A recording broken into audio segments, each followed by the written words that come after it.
తిరుపతి అంతర్జాతీయ విమానాశ్రయానికి బెదిరింపు లేఖ వచ్చింది. ఈమెయిల్ ద్వారా బెదిరింపు లేఖను తిరుపతి సిఐఎస్ఎఫ్ అధికారిక వెబ్సైట్కు పంపాడు గుర్తు తెలియని ఆగంతకుడు. CISF crime intelligence SI Nagaraju Yerpedu police స్టేషన్లో ఫిర్యాదు చేశారు. ఇన్ఫర్మేషన్ టెక్నాలజీ యాక్ట్ ప్రకారం పలు సెక్షన్స్ కింద కేసులు నమోదు చేశారు. ఈమెయిల్ ఆధారంగా నిందితుడిని పట్టుకునేందుకు ఏర్పేడ్ సిఐ జయచంద్ర బృందాలను ఏర్పాటు చేశారు.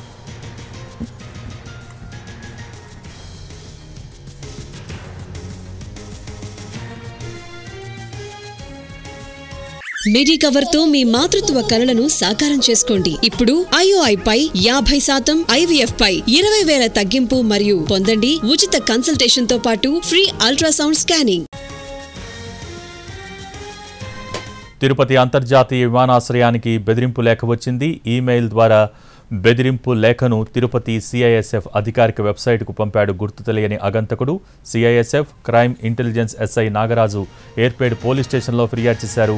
ఇన్ఫర్మేషన్ టెక్నాలజీ యాక్ట్ ప్రకారం పలు సెక్షన్స్ కింద కేసులు కూడా నమోదు చేశారు. దీనికి సంబంధించి పూర్తి సమాచారం మా ప్రతినిధి కార్తీక్ అందించేందుకు సిద్ధంగా ఉన్నారు. కార్తీక్, భోగి తిరుపతి అంతర్జాతీయ విమానాశ్రయానికి బెదిరింపు లేఖ కలకలం రేపిందని చెప్పాలి. అది కూడా ఈ ద్వారా శుక్రవారం ఈ బెదిరింపు లేఖని తిరుపతి సిఐఎస్ఎఫ్ అధికారిక వెబ్సైట్ కూడా పంపించినట్టుగా కూడా గుర్తించడం కూడా జరిగింది. అయితే ఆ పంపించినటువంటి ఆగంతకుడు ఎవరు ఏంటి అనే దాని మీద కూడా ప్రస్తుతం పోలీసులు అయితే ప్రత్యేక టీంల ద్వారా కూడా దర్యాప్తు అయితే ప్రారంభించడం కూడా జరిగిందని చెప్పుకోవాలి. అయితే శనివారం రోజు ఏర్పేడ్ పోలీస్ స్టేషన్ కు నేరుగా వెళ్లి మరి సిఐఎస్ఎఫ్ కు సంబంధించినటువంటి క్రైమ్ ఇంటెలిజెన్స్ ఎస్ఐగా ఉన్నటువంటి నాగరాజు ఈ ఘటన మీద ఫిర్యాదు కూడా చేశారు.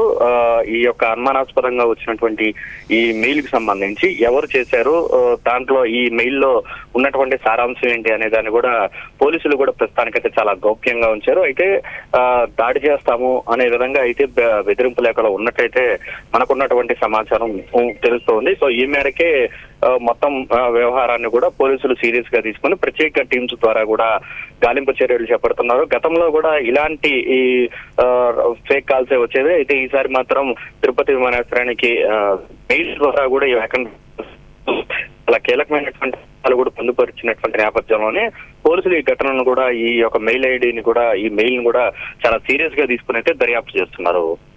Okay, thank you Karthik.